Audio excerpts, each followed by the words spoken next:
At a military base in Alaska, Major Daniel Gonzalez and his team notice an unidentified intercontinental ballistic missile in the air. Initially believing it to be a test, they soon realize the missile is a real threat and inbound towards the United States. A House of Dynamite is directed by Kathryn Bigelow and stars Idris Elba, Rebecca Ferguson, Gabriel Basso, Jared Harris, and many more. So Jeffrey, what do you think about A House of Dynamite? So House of Dynamite comes to us from Kathryn Bigelow. She won, I think she was the first woman to win Best Director at the Oscars, which was only like a decade ago. She won for The Hurt Locker, but she's also directed films like Zero Dark 30. She directed Detroit from a couple of years ago. She's definitely had like a renaissance in a way. She's directed some classics like Point Break and her vampire movie that's escaping me right now. I want to say it's called Near Dark. But anyhow, she's made some like classics in the American canon to some degree. But I think that her last 15 years or so, she's gotten this heightened sense of critical acclaim, and I think finally gotten a lot of the recognition that she deserves as a director. Her films, at least lately, have been more ingrained in the military-industrial complex that tends to have a military angle. They're almost always political thrillers of a certain point that are really immersive, and that continues with House of Dynamite, which is an absolutely tremendous exercise in tension. I think of all the films we saw at New York Film Festival, this wasn't the best film that we saw, but it was the one that I was certainly the most engrossed with throughout its runtime. And it wouldn't shock me if this film was nominated for Best Editing, because there's so much that the film needs to do to tell a lucid and fluid story here, like between various levels of military, whether it be the generals, the literal boots on the ground, the president, the secretary of defense, to some degree, some of the like humanizing elements, like these people's home lives that are woven in like a tiny bit. But anyway, there's just a lot going on, and there's a lot of characters that have a lot of different roles and requirements and responsibilities in this film. And I think sewing all that together is a feat of itself. So anyway, that's just a great compliment to the editor and, of course, to the director. This is a very potent and very scary movie about the capabilities and even likelihood of a nuclear attack on American soil. It's extremely effective. I guess for a little bit of a negative, I'm not sure that it's that rich of a text beyond that. That's a really, really effective and potent thing that it does. But in her other films, she was able to build character and build humanizing elements, and she really doesn't make time for that here. It's clearly a decision, right? But there is a focus on suspense and intensity and just like mounting tension and primal fear that your mileage may vary because there aren't a lot of like deeply felt or multi-layered characters here. But I do think this is a real welcome return for Bigelow. She hasn't made a movie in nearly 8 years, and I'm watching it. It's so distinct a vision. Like, we have seen things like this before. I'm thinking like the TV show Paradise on Hulu, like tries to be a Kathryn Bigelow light type of show. And watching this film reminded me of how she's the best at doing this. It's not as if this is a brand new art form, but in terms of political thrillers from a military side of things that are extremely immersive, I genuinely can't think of anyone that's better at it. I completely agree. I thought this film was extremely fast-paced, very intense, completely gripped me from beginning to end. And this film really just doesn't let up for a moment. It's constantly moving. And as you were saying, I think a little bit can get lost in terms of like character development there, but the situation doesn't really allow for that, I think. So it's the situation that's kind of driving this film forward. And just like its thematics towards the end of the movie, there's not really time to ponder what we've done or the situation we put ourselves in. It's really just, we have to keep going. We have to keep going to whatever. And this brings us to, you mentioned the TV show Paradise. For me, it actually reminded me a lot of 24. There's this time frame and there's only this amount of time, actually. And you see the clock is ticking down. And I would just say it's better than the TV show in the way it avoids a lot of cultural insensitivity that show had post 9/11. Yeah, I was reflecting back on that show this weekend, actually. And I don't know. It's definitely a time capsule. Yes, definitely a time capsule. But in the end, this film is a very simple story about the concept of mutually assured destruction, I think, and what it is that is meant to protect us. What if that actually doesn't work? Yeah. And so the film is asking itself that question. What if what we've done here isn't really going to protect us in the end? So we should back up a little bit and just talk about how this film was written by Noah Oppenheim, who was part of NBC News for a very long time. He was a political correspondent. He specializes in the knowledge of these military systems and how they're built up, right? So he was able to, during the Q&A, talk in like a very nuanced and expert way about how our government prepares for these things. And there was even detail he provided that is truthful detail that's not in the film that I thought was really interesting. When they're sending up this intercepting thing to try to stop the missile, it says that you're essentially trying to hit a bullet with a bullet. Yeah. And that it works about 61% of the time in their testing. And that seems to be a true figure from what he's saying, and that's very freaky. Anyway, I'm just making the point that it's supremely well researched for it trying to terrify you. It's terrifying you with things that it researched thoroughly. Yeah, I agree. And the realism here, we should get more deeply into that because it isn't just the way the film is edited or written, but it's also in the set design. Mm-hmm. And so I read that Kathryn Bigelow had, well, actually in the Q&A at New York Film Festival, she had mentioned that she had corresponded with a lot of people that work in government and that she also had a tour, I believe, of the Situation Room and the command center that is featured in the film. Mm-hmm. I think those are very important elements because you could see the design of these spaces in the film and just how many moving parts there are. And it felt very submersive. Like it felt like this very hectic, but also controlled environment. Mm-hmm. So you get to see a lot of how these operational things work, which I think is one of the, I hate to use the term neat, like one of the coolest aspects of the film because this is a terrible situation and this is not cool. Yeah. But in terms of this film, is not cool. Yeah, but in terms of film design, you know, this is really one of the highlights of the film is the production design. I kind of said this in my intro, but there's not a ton of characterization in this film, but that doesn't stop us, I think, from getting great performances in the limited capacity that this film has for characterization. And I think that most of the actors bring something to the table in terms of their overall acting demeanor to match the intensity of the filmmaking. And the entire cast, I think, is up to the challenge. There's a whole lot of small parts and some lead parts here. I think for me, Idris Elba and Rebecca Ferguson were the standouts. Although Jared Harris was quite good too. Yeah, actually, he was really good. Now that I think about it, and he is actually given some backstory. But I think this first 40 minutes or so that Rebecca Ferguson is in the most is like some of the most intense things structurally I've seen in a film all year. This is really a gigantic cast. And every cast member kind of gets their moment to shine throughout the film. Mm-hmm. Because of the way the film is designed, we get to see a little bit of each of them throughout the film. So as you're saying, we don't get these great characterizations, but there's so much that we get to see in just their actions. And I think Rebecca Ferguson is a great one to bring up because her character, you could see the anxiety like flowing underneath her. There's like a moment where I believe she like turns to the side, she just starts crying, but she doesn't want anybody else to see her, that she's like falling apart. Yeah. Because she's kind of in control of this whole thing in some way. Yeah, She has she's to excellent. correspond with all these different departments and tie it all together. Yeah, you're bringing me back to actually how deeply felt I found her performance to be. There's this great thing that they do to connect all these characters in different places by this Zoom call. And so we see different characters showing up on the Zoom call and disappearing from the Zoom call. There's this really funny one, which I'm sorry, I don't remember the actor's name off the top of my head, but he is a person that works for the Secretary of Defense. Yeah, because- that he's having like surgery or something that morning, so he's basically like the stand-in for the secretary. Oh, yeah. So he's like in the car the time that this whole thing goes down.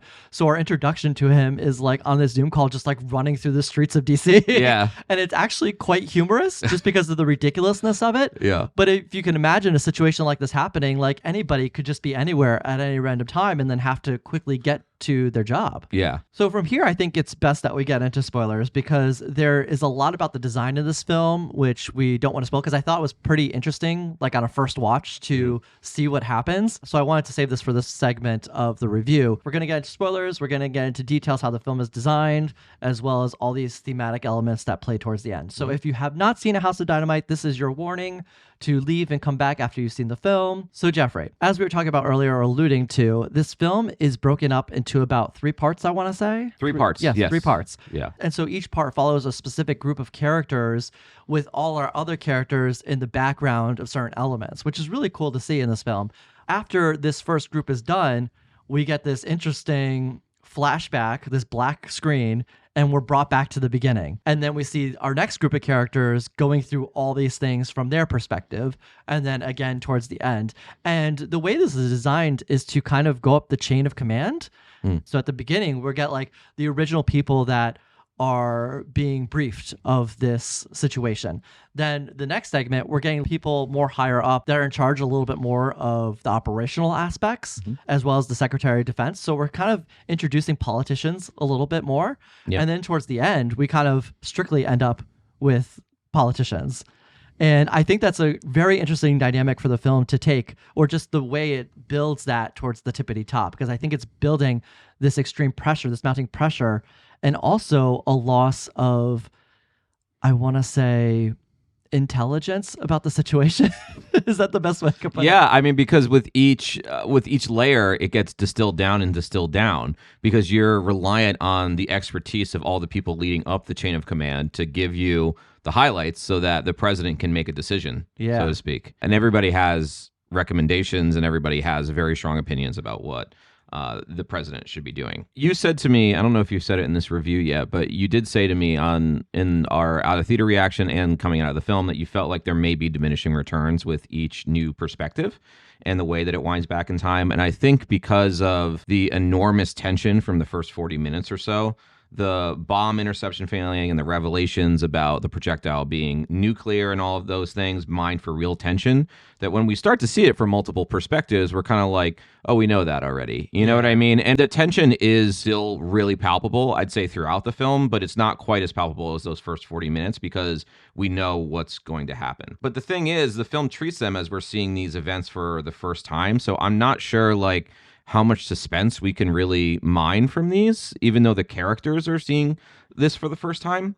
So I thought that was kind of a strange choice. So I do wonder if this Rashomon idea, this idea of going from different perspectives with this 18 minutes, if that's really as beneficial as, saying, making a real-time thriller, but real-time in each people's perspectives and just cutting between them. Yeah. There are things that the film gains from doing this multiple perspective thing that I think are really interesting, particularly in point of view. So there's the ending of the Jared Harris character is something that we hear either in the first or the second part, and we're just like, what was that? Yeah. And that was a little strange, right? But then that gets explained later. And again, the kid you were talking about who is running, that's played for comedy in the first part until we see the second part and what led up to him being like, oh no, this is real, and he's running. I can't decide if I wanted the movie to not do that because it would have lost all of these other things that I like about it. But at the same time, it does sacrifice some of the tension of the first 40 minutes to do that perspective. It does. And I think Kathryn Bigelow was aware of that. Like, I think when she had the decision to make this choice, and as you said, she could have gone through all these different perspectives and just cut through them throughout the entire runtime. But she did plan to do this. And I think she understood that there was going to be diminishing returns in the excitement of it. But I think it's made up for the fact that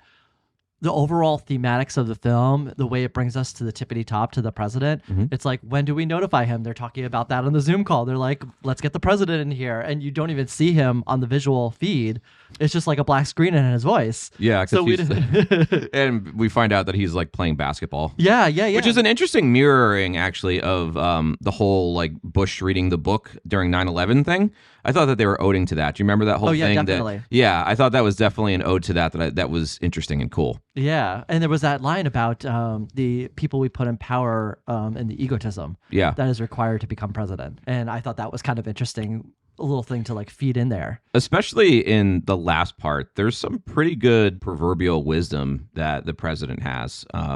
Ending in this like monologue where he actually says the name of the film, which is usually something that really annoys me, but I actually thought worked really well in this film. And it really made me reflect on how we have found ourselves in this position, not only as a nation, but like as a world. I love the way that this film is interrogating ideas in its last 20 minutes or so, because interrogating this attack, the president is left with like a terrible choice, which is, I mean, there's innumerable choices, but one of the ones that seems to be on the complete opposite end of things is, does he strike now every nuclear place, like every nuclear country in the world, to take away their ability to strike us again? Yeah, without knowing who it is, because they don't know who it is. We don't know where it originated. Yeah. But does that then prompt like a response from the entire world, which the world seems to be mobilizing already as the film is ending? Yeah. Or, God forbid, and this sounds crazy, does he do nothing at all? Does Chicago get wiped out and then his lack of response actually stops more people from dying? Or does the bomb just not go off? Because it seems like that happens sometimes. Yeah. Anyway, he's given an absolutely impossible task in this film. And I think that, especially for this being such a limited part of the runtime, the film is able to interrogate those ideas in a really complex way, very succinctly. It's funny how some of the staffers are the most educated people in this film. Yeah. And that goes to the guy that was running into work. He's the one that's really kind of putting into perspective all these details. So he's the one to say that the chance of intercepting this missile is like a 61% chance. Which is the thing you think that Jared Harris's character would know, because Yeah. he's running the Defense Department. Yeah. But anyway. Kathryn Bigelow mentioned that. I think it was Kathryn Bigelow that mentioned it, either that or Noah in the Q&A. But one of them had said that the amount in which they are prepped for a situation like this happens like right when an official comes into office, like once or twice. And that's it's it. like an hour. And then this person follows them around wherever they go with a briefcase full of like nuclear options in the event that this happens. Yeah. And so I think the concept of not knowing the origination of this weapon is really the whole crux of the film, because that also creates this underlying political conversation about who do we pin this against. And they have a conversation. You see certain generals are very like war hawky. They're in there and they're saying, let's just bomb everybody because then nobody can do it back to us. Yeah. And he's also saying, like, why is everybody racketing up their military bases? And this guy is just on the Zoom and he's just like, well, that's because that's what we're doing. So they're just responding to everything that we're doing. There's also this interesting focus on the defensive capabilities of the United States versus the offensive capabilities. Mm-hmm. Oh, that's a very good point. Yeah. Thank you. And the extreme difference in which these capabilities, Yeah, we see. which are capabilities, which I don't know what I'm saying, the extreme difference in which we have these capabilities. And I think this really speaks to American foreign policy post 9/11, because there's this part of the film in which our air missile defense system is activated to take out this incoming missile. As you describe, it's like hitting a bullet with a bullet. And we hear that fact about the 61% chance of this intercepting this missile. Then we find out another fact when Rebecca Ferguson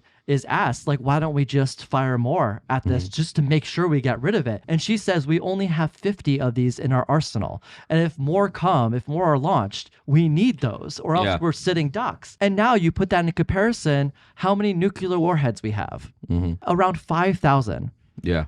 And that is just insane to me. And I think that's where the whole metaphor of a House of Dynamite comes into play, is because we literally built our homeland on a pile of mass destruction, mass weapons. Yeah. And it's like, what do you expect to possibly come from that one day? I don't know. Yeah, it's just like this kind of faulty idea that if you continually have more and more and more weapons, that you'll actually be more safe, which is something the president actually talks about towards the end of the film. Yeah. So we should probably get to the very end. I completely agree. I'm ready for that. Yeah. So each time that it reframes its perspective, it ends with they need the president's orders. And we find out in the final part that it ends at the same place, because essentially we don't find out what the president's orders were. We don't find out if the bomb actually goes off in Chicago, although it seems likely to me. We don't really get a whole lot of context beyond this real-time 18 minutes. We just see like people being evacuated and they're being brought to a bunker that supposedly would protect them from a nuclear war. It seems like some people really didn't like this ending, but I don't know what alternative they were expecting or how that would have made the film better. To hear what the president decides, like, would that have made the film better? To see Chicago go up in flames, would that have made the film better? I don't think so. I think the lack of catharsis and the lack of answers here were never alleviated of the tension, and we're shown the impossibility of all of these choices. I think it would completely exonerate the audience and make them feel comfortable to give them even the littlest bit of answer, whether it's where this came from, because then we could say, oh, North Korea, it would make everything a little too neat. And the world is so not neat in regard to nuclear weapons that I think this is the only way you could have ended it. I guess I could kind of understand that it suddenly ends like this and people are just like, oh, but I don't know. I think they have to think out their alternatives there and what added details would have really benefited the film, because I don't think there are any. I completely agree. I don't think there was any other way you could have ended this film. I think the way they ended it is the point. The film is reckoning with the impossibility of the choice that we've put ourselves in. And I think if the film gave you a choice,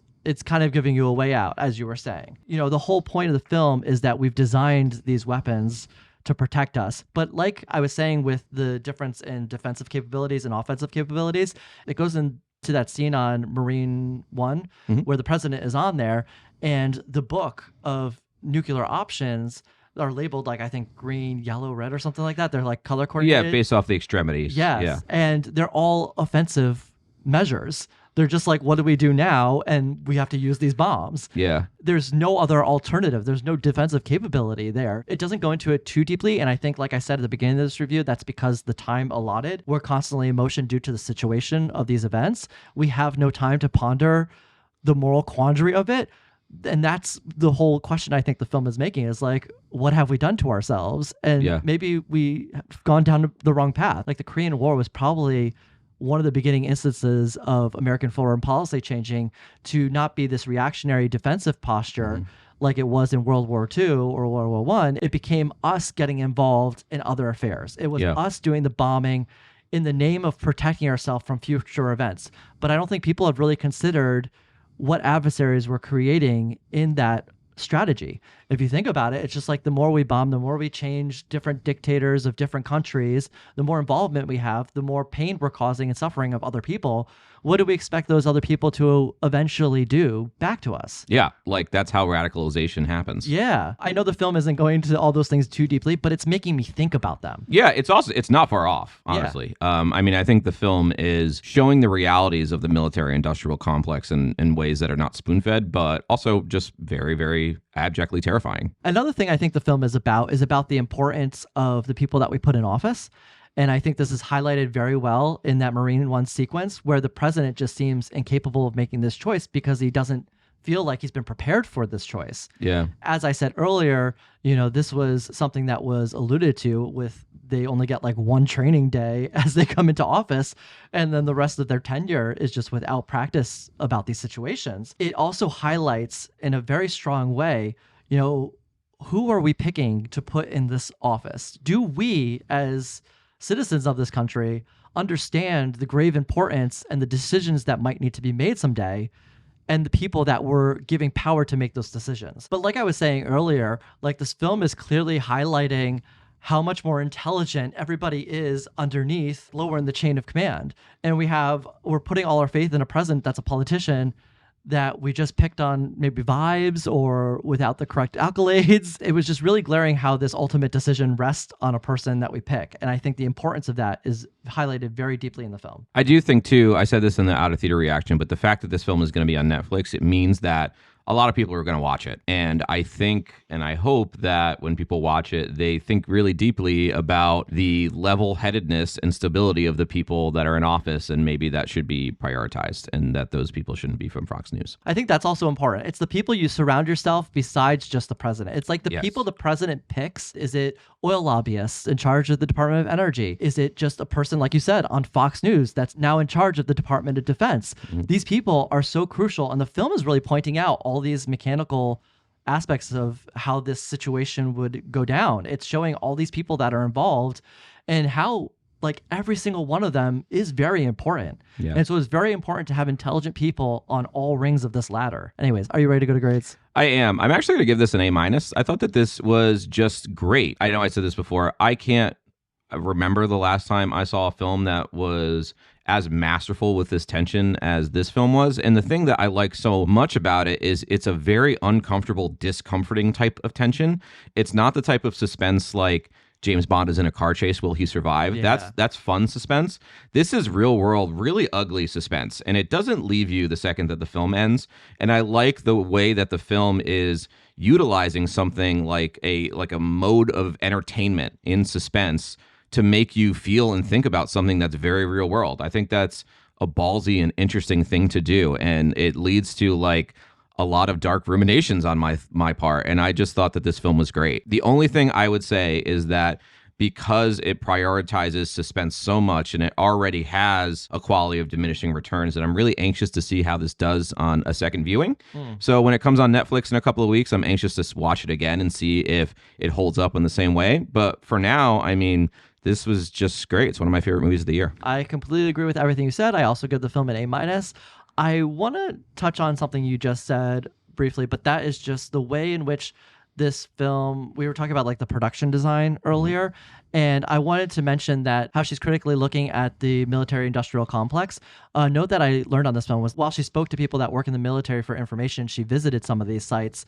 Beyond that, she didn't use any resources from the military to create this film. And there's a lot of other films that I think just like glorify the military industrial complex in a certain way because they use the resources of the military, like whether it's warplanes or ships, et cetera, et cetera. That's interesting. And she really avoids that. And I think that makes the film all the more impressive because it looks so real. And there's so many aspects with planes and stuff like that that just fit in so well to the film that I assumed that she somehow got access to some of this equipment, and she didn't. This is all created. I just give the film a lot of props for managing to pull in such realism and also refusing to elevate the things she's criticizing, because it could have come across as a bit hypocritical to use the resources of the thing in which you're trying to criticize as well. Yeah, she's actually, not to go on a tangent, but she's been accused of that on and off throughout her career. Oh, really? Even with Zero Dark 30, there was a lot of accusations that that the film was pro-torture because it depicted torture, which I never found that to be the case. I think that if you're going to make a film about the real-life finding of Osama bin Laden, and that included torturing people to get there, I think you should represent that.